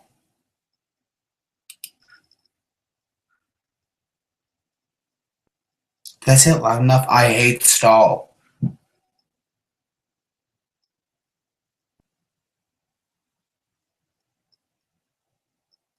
Yeah, I guess there's a lot of lessons you can learn from this. Okay, so let's try to focus on what you can actually learn here instead of focusing on how bad I am. I think the mistakes I made had more to do with my in-game decisions. I don't know. I think I could have prepared for sub Combine Chandelure better. Frankly, perhaps it was situational, but maybe not using a choice band Entei could have been the best decision. Maybe relying on Crocodile could have been better. I could have EV'd Crook to outspeed.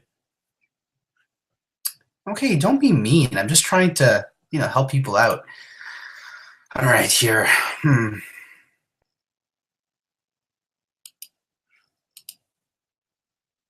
Ouch.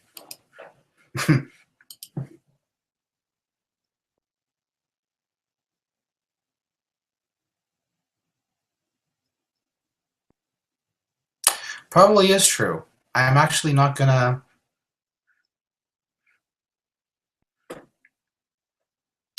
Not gonna deny that at all. Actually.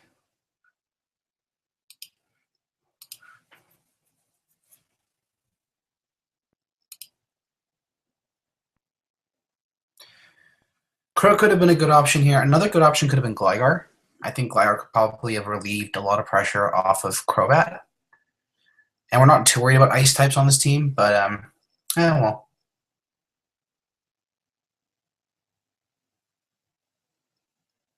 Knockoff could have been a good option here. But who gives a shit? Wish could potentially save Entei at this point. So let's just do that.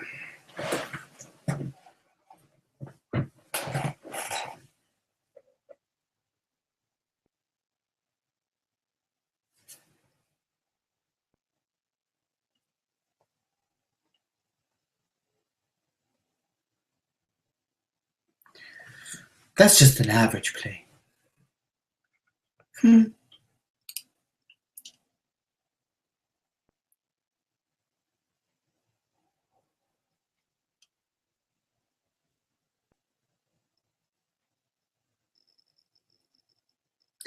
The more I'm thinking about it, the more I'm liking a grass type on this team. Even electric type would have been good for the Suicune weakness.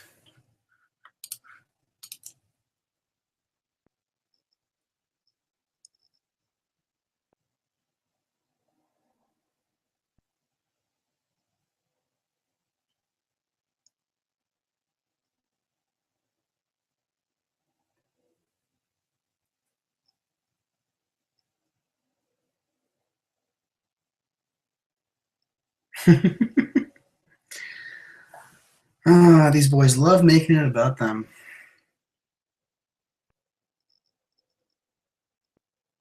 So that pretty much ends the reign of terror of Entei, unfortunately. I think I've lost this one.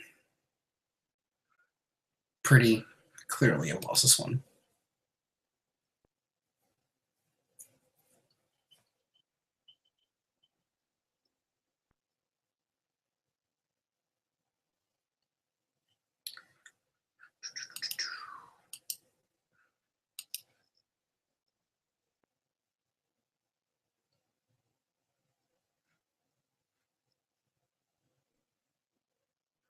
Well, you win some, you lose some.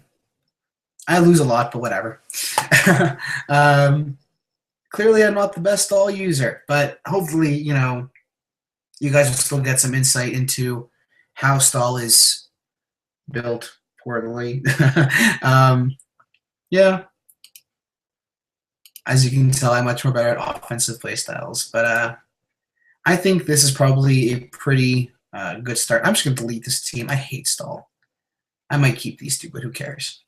Pretty much that's the end of the first introductory cast. Thank you very much for joining me, guys. I'm surprised you guys stayed with me as long as you did, but we'll probably, you know what? I think, yeah, you know what? I think we have time for a Volturn team. Why not? Let's do Volturn. We have time for one Volturn team. Now, these days, Volturn is really, really, really, really heavily influenced by very specific mods, and I can probably list them as I go on the list. Ampharos. You could use Azelf, but probably not. Beedrill, probably.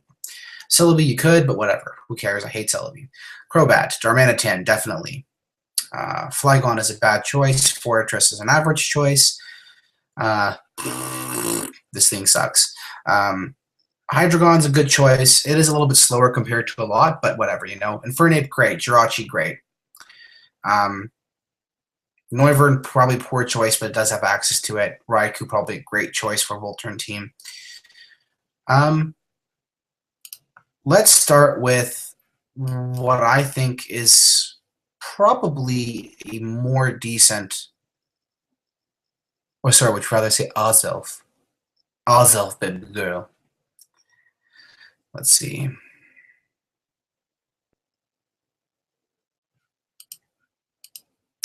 I've actually used an Assault Vest Raikou the other day, and I won 2 or 3 games in a row with that. So why don't we try to see if we can make it work? If not, I'll use Specs or something standard. / I love Mega Ampharos. So you can die, Raikou.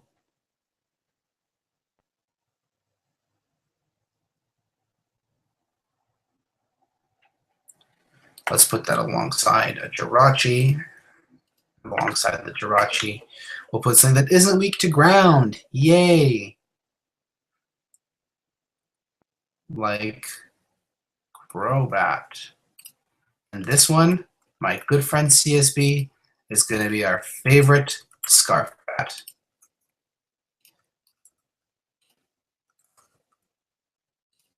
The choice could be Cross Poison or, as you can go, Steel Wing. I don't like Steel Wing though. Doo-doo, doo-doo, doo-doo, doo-doo. As you notice, we give ourselves the odd number.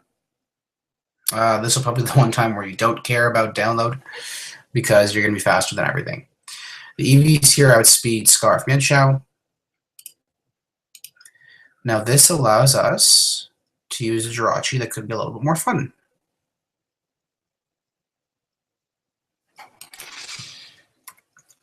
U-turn for sure. Iron Head for sure.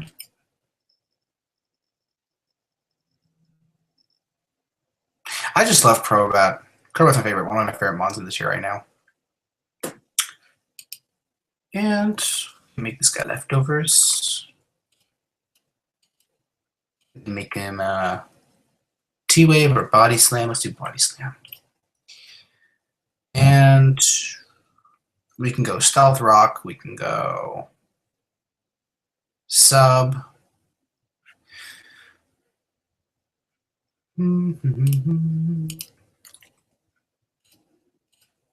Static is our go-to Ampharos Ampharos pre-ability.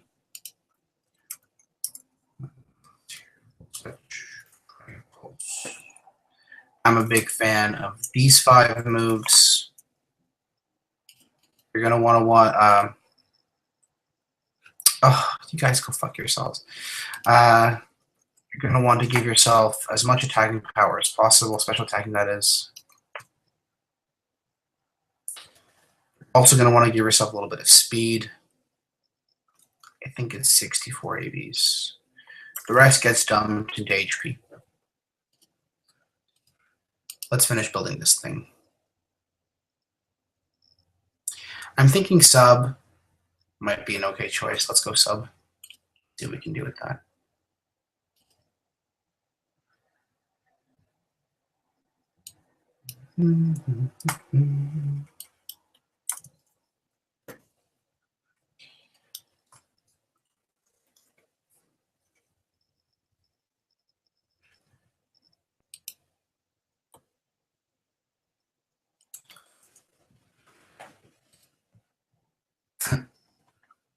Funny guys. All right, we're gonna have to keep in mind that this thing is pretty slow, because I forget it's gonna be bad news bears.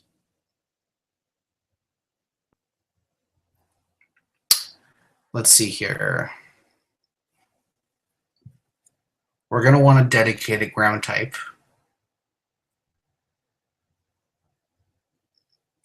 And I do love Swampert. So let's go Swampert.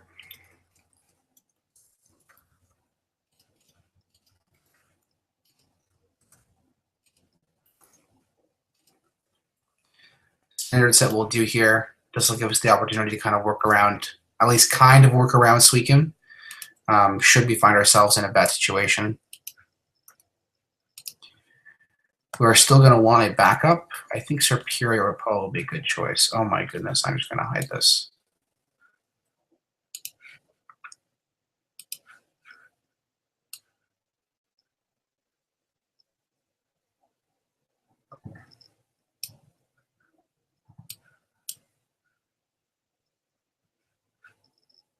Ugh, they just refuse to die. All right, let's see here. Perhaps Serp isn't the best option either. Celebi could be a good choice. We could run offensive B.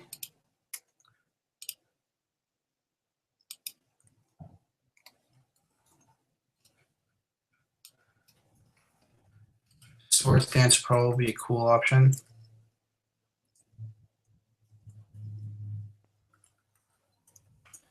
In that case, you probably don't want to run U-turn. You probably want the Sucker Punch on there. Then Headbutt.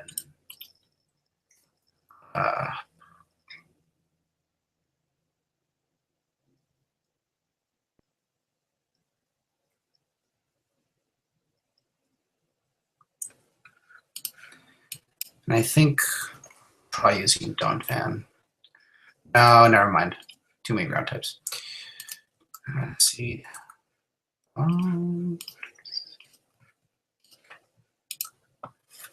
Let's see.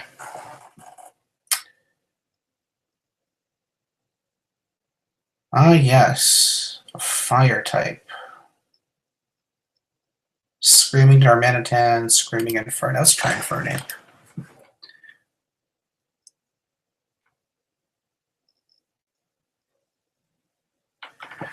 We could also... Yeah, you know what? If I was going to choose between the two of these, let's just do Swords Dance Inferno, Mach Punch, Close Combat. I don't know what the standard set for this thing is. Iron Fist. Let's just say Flare Blitz. I couldn't other take. I'm sure Sam will be shouting at the top of his lung, "No, King you, you're not supposed to be using Flare Blitz with that." He'll tell me. Which means goodbye, Celebi. Let's introduce Umbreon to this next, because, again, I do like my Crobat Swamp Umbreon core. It's not something you want to use on every team, but it is a good core to rely on.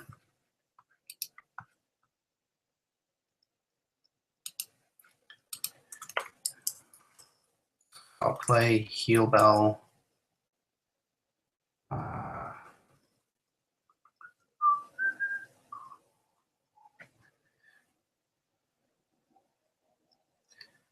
Wish and Protect. And it looks good. And let's just do our EV cleanup. Awesome. Looking good. All right. We look fresh here. Let's do it.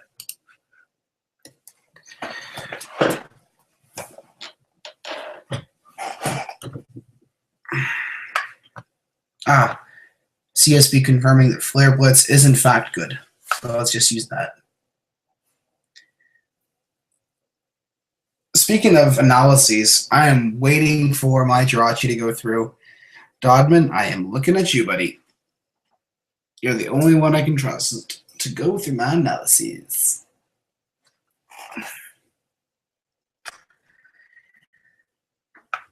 Okay, let's see what our matchup is.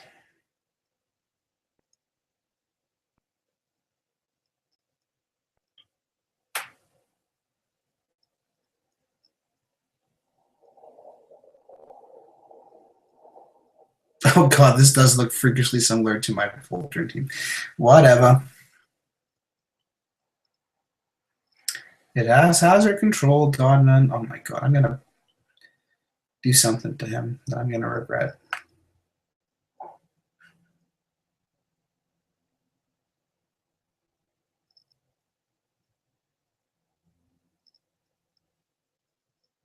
Oh my god, I'm gonna turn on mod chat and there's nothing Cool Story Bro that's gonna be able to do.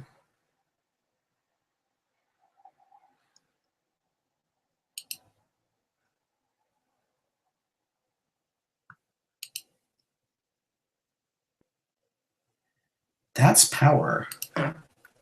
That's a lot of power.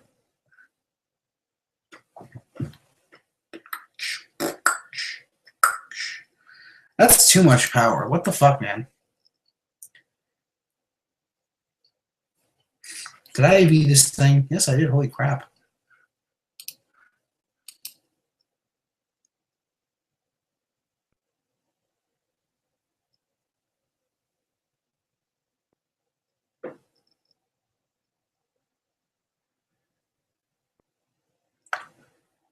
You're honestly like a trillion years behind.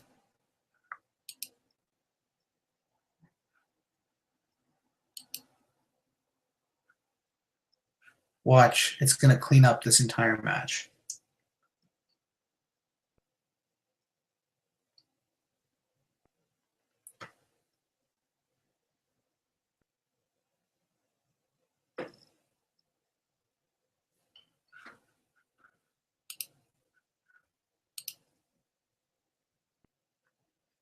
Shame it wasn't a crit burn. Ooh, this is one thing we don't want to get a skull off on. Let's see. You realize it's designed like that, right, buddy?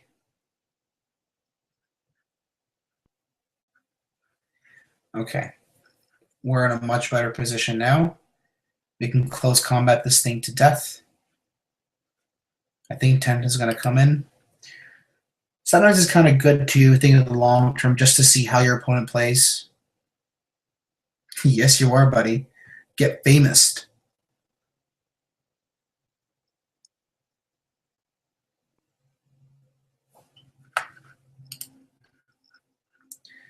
And Uno Mas will take care of this bad boy.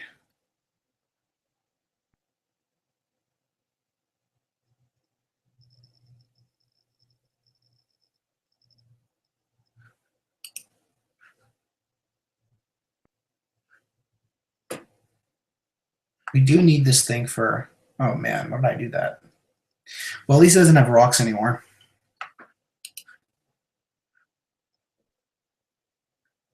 The E speed here is also a pretty dangerous play. For me, that is.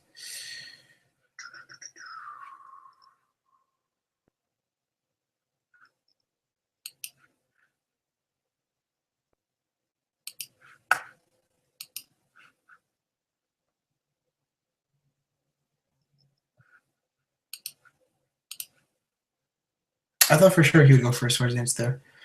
I was going to try to rely on my wonderful abilities to hacks.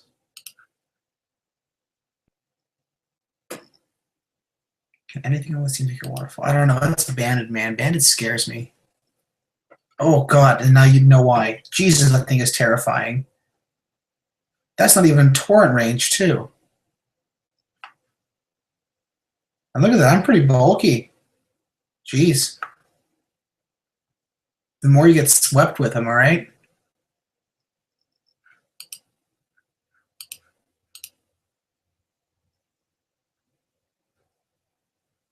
Yeah, I know, right? Its legs are tiny. Look at those small legs. Look at those little tiny legs. How does it ever land?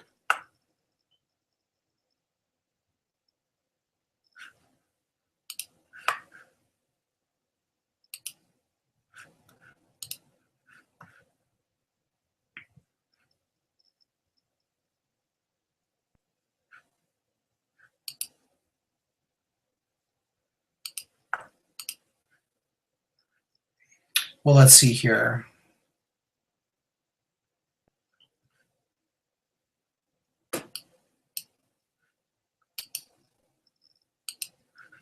I think at this point I just need a cycle.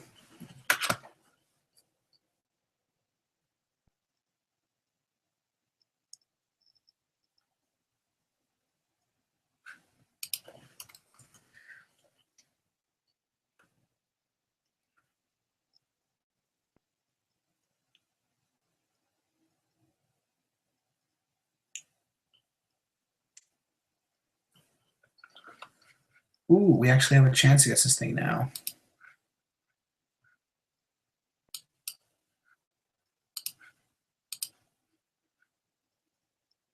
The trick here is to roar. So the next time it comes in, I don't have to rely on necessarily using Infernape.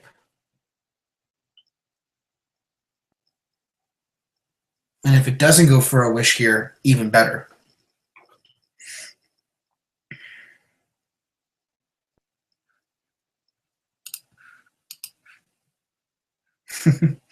Like I said, even better. Wait a second. Okay, no, I'm fine.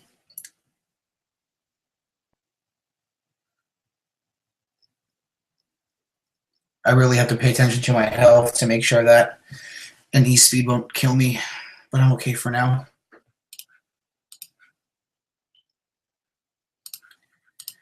And now it's pretty much just formulaic. Now that Umbreon is dead, I think we can pretty much say that I have the win for now. Let's not get too cocky, though.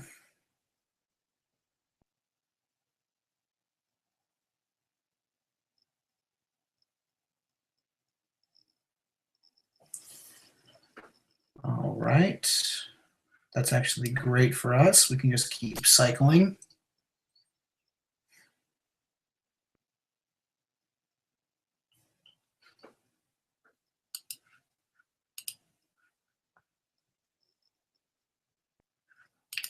Again, we're not really worried about Lucario at this point.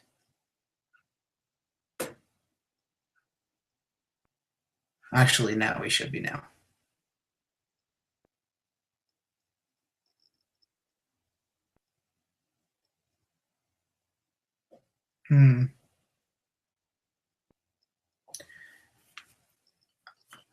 I'm pretty sure an E-Speed does something around 44%. I can only safely take on that Tentacruel. Yeah, I can't really risk using anything more than that at this point.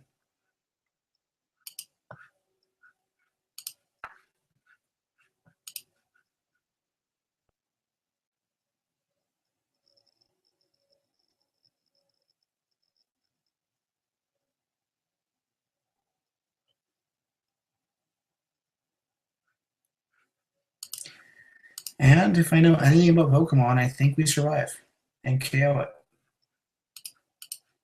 I mean, if I don't, then we don't. Yep, told you guys. And that is the end of that game. Say good game. Good game. All right, guys, and now I will say goodbye. Thank you very, very much for joining me. Next time, I'll try to probably keep the chat closed, but the thing is that if the window gets too small, then you guys actually can't see anything. So thanks for joining. Hopefully, you guys learned a little bit of something. Feel free to take any of the teams that you saw, because obviously the goal of these is to learn as much as possible. Feel free to send requests, and hope you learn something cool. See you later.